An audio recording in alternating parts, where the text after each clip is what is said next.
Jadi mari kita berpikir agak tajam, agak membaca sebelum berteriak-teriak. Malu kita dilihat orang, ngomongnya minta subsidi, ngomongnya minta biaya ringan, kesejahteraan bersama, tetapi Anda teriak anti sosialis.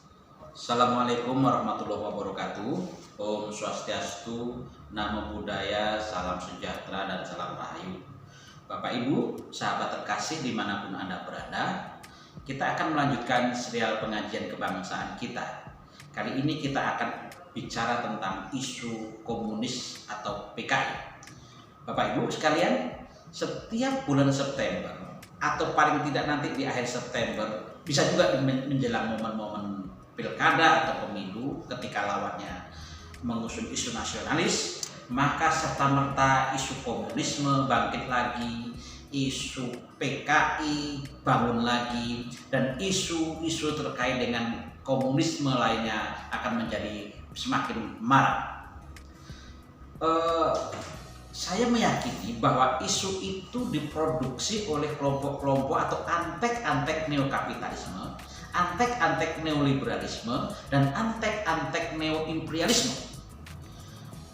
Bicara tentang kapitalisme, bicara tentang liberalisme, sesungguhnya teori itu tidak jauh-jauh dari teorinya Adam Smith dalam buku The Will of Nation.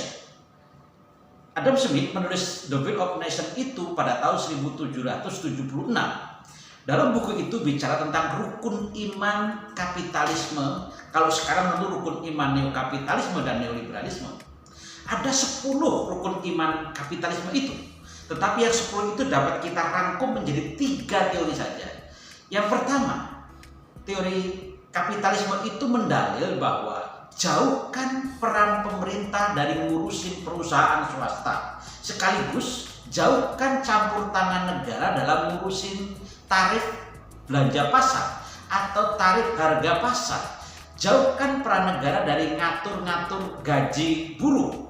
Jauhkan peran negara dari isu-isu investasi. Oleh karena itu, kalau Anda satu sisi teriak-teriak minta upah minimum regional dinaikkan, sementara Anda teriak isu anti komunis, sesungguhnya Anda kebingungan sedang ngomong apa.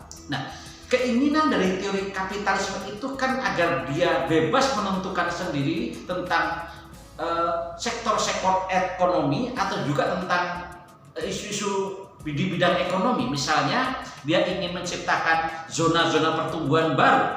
Kalau di Sumatera misalnya ada Sijori, Singapura, Johor, Riau, ada Otorita Batam. Kalau di tingkat ASEAN ada namanya AFTA, Asia Free Trade Area. Kalau di tingkat Amerika tentu ada NAFTA dan lain sebagainya. Oleh karena itu, Anda minta naik gaji, minta upah minimum regional, pada saat yang sama Anda anti komunis, maka Anda sesungguhnya dapat dikatakan sebagai orang yang bingung. Yang kedua, rukun iman kapitalisme itu kan mencabut segala macam atau segala bentuk subsidi. Subsidi BBM harus dicabut, subsidi gas harus dicabut, subsidi pangan harus dicabut. Artinya apa? Untuk menentukan pertarungan bebas maka dicabut segala bentuk subsidi. Jadi kalau Anda mahasiswa sedikit-sedikit teriak turunkan SPP, sedikit-sedikit minta kurangi bayar SPP, tetapi Anda teriak-teriak anti komunis, maka Anda juga sebagai mahasiswa yang bingung, nggak ngerti apa yang sedang Anda omongin. Yang ketiga, rukun iman kapitalisme atau neokapitalisme atau bahkan neoimperialisme itu adalah cabut segala bentuk ideologi welfare state atau kesejahteraan negara bersama. Jadi tidak, dalam kapitalisme global itu tidak ada yang namanya tanah ulayat, tidak ada yang namanya kepemilikan komunal sebagai akar kata komunis, tidak ada namanya kepemilikan bersama untuk kesejahteraan bersama, itu tidak ada, karena semua dibiarkan gelanggang bertarung sendiri di lapangan pertarungan bebas. Nah, saya ingin mengatakan bahwa hari ini kembali isu-isu komunisme bangkit. Salah satunya disampaikan oleh Gatot Nurmantio. Saya menduga Gatot Nurmantio itu juga antek-antek kapitalisme, antek-antek neokolonisme, tapi dia nggak ngerti sedang ngomong apa, karena sesungguhnya PKI itu sudah KO.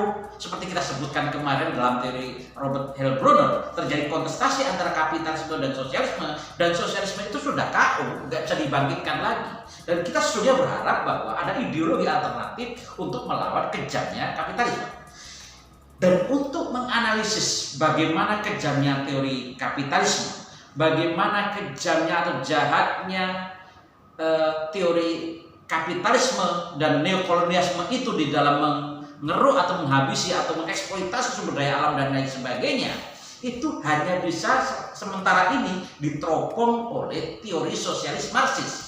Jadi kalau ada mahasiswa minta agar ada kesejahteraan bersama tapi anti teori Marxis, ya itu Anda bingung, Anda nggak jelas sedang ngomongin apa.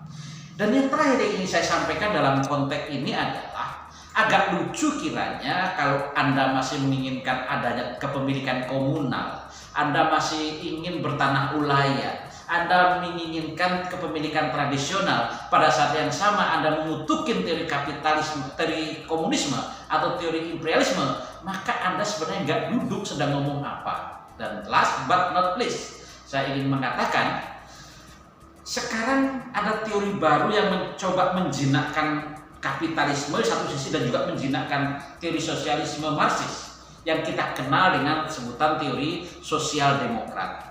Teori ini juga disampaikan sebagai jalan ketiga yang disampaikan oleh Anthony Giddens, juga pernah disampaikan oleh Bung Hatta pada tahun 1945 ketika merumuskan pasal 33 ayat 2, bumi dan air dan kekayaan alam yang terkandung di dalamnya adalah dikuasai negara dan sepenuhnya untuk kesejahteraan rakyat. Dan teori seperti itu hanya ada di teori sosialis Marxis.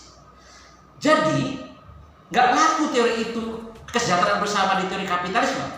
Jadi mari kita berpikir agak tajam, agak membaca sebelum berteriak-teriak. Malu kita dilihat orang ngomongnya minta subsidi, ngomongnya minta biaya ringan, kesejahteraan bersama, tetapi Anda teriak anti sosialis.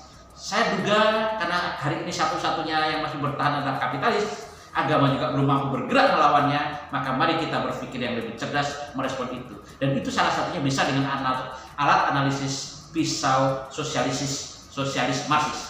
Terima kasih atas segala perhatian, mohon maaf atas segala kekurangan. Wassalamualaikum warahmatullahi wabarakatuh. Om Swastiastu, Namo Buddhaya, Salam Rahayu.